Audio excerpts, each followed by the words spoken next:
Bonjour et bienvenue sur notre nouveau chantier au château. Allez-y, venez.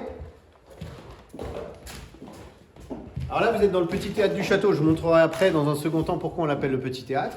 Il y a à peu près un mois de travaux déjà, hein. On n'en a pas trop parlé avant, mais c'est vrai que c'est un chantier important pour nous, puisque la pièce était vraiment dans un mauvais état. Et donc, il s'agissait de faire une reprise totale de la peinture, mais qui n'avait pas forcément prévu de gros travaux de reprise sur les boiseries. Donc en s'approchant un petit peu, on va pouvoir voir un petit peu mieux comment étaient les boiseries. Alors anciennement déjà la peinture était monochrome, c'était entièrement blanc, ce qui ne va pas vraiment avec ce genre de pièce. Donc là on a notre super peintre Eric à l'œuvre qui a repris une polychrome authentique d'époque Louis XV avec différentes nuances de gris qui donc font ressortir les boiseries entre le panneau, les moulures et donc l'extérieur. Et voilà ici le travail refait par le menuisier Bruno. Donc là on a un panneau on a le petit frère en face, hein. L'idée c'est de pouvoir présenter les deux.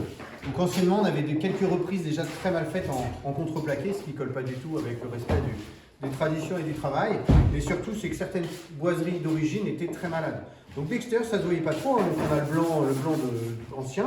En dessous, on retrouve là sur les parties poncées la peinture d'origine, notamment là. Et lorsqu'on retourne le panneau, c'est là qu'on comprend toute la problématique qui était sur les parties invisibles. Et bien l'humidité, malheureusement, a pu dévorer le bois. Alors certaines pièces ont été encore propres, et d'autres étaient entièrement refaites.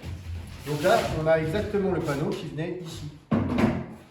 Donc le but après, c'est de pouvoir essayer de limiter la casse. Et puis surtout de réintégrer des éléments nouveaux dans un décorum ancien. C'est pour ça qu'il y a certaines techniques à respecter, autant la technicité que les matériaux. On a eu le même genre de problème ici dans l'angle, toute la partie basse a été reprise, là elle vient d'être juste imprimée. Une fois que c'est imprimé, c'est enduit, et ensuite après remis en peinture par Eric, donc il est à l'œuvre. On voit justement, il fait quelques reprises en dur.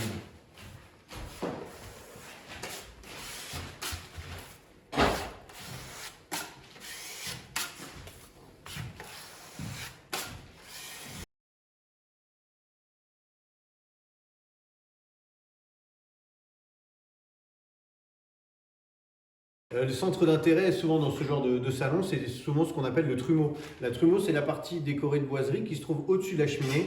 Dans les pièces d'appart, les cheminées sont toujours en marbre.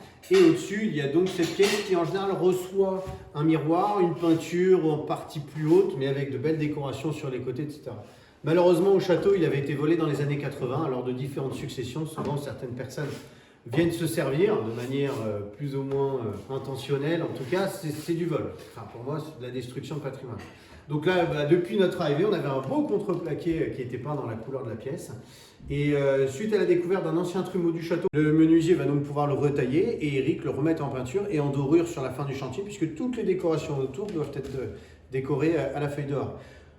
On a donc ouvert l'ancien panneau de contreplaqué qu'il y avait et derrière, ça nous a permis de trouver des graffitis. Alors, dès qu'on démonte quoi que ça, on a toujours espoir de trouver quelque chose.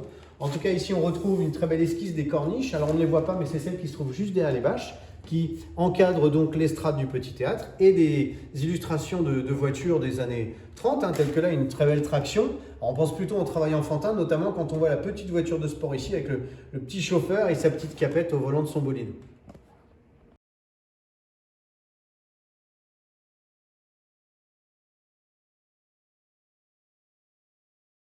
Depuis le début de cette petite vidéo, je vous parle du petit théâtre, mais vous ne savez pas vraiment pourquoi, puisqu'il faut passer derrière la partie bâche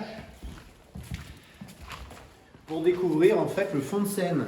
Il y avait donc devant une partie plus importante pour les spectateurs et cette partie-là recevait l'espace jeu. Alors la plupart des décors qui font la décoration de l'estrade sont démontés, mais il reste surtout au plafond le magnifique plafond Louis XIII. Alors c'est une histoire très compliquée que je raconte lors de visites guidées, mais ces éléments ne proviennent pas d'origine du château, ils ont été réinstallés dans ce qu'on appelle aujourd'hui le petit théâtre.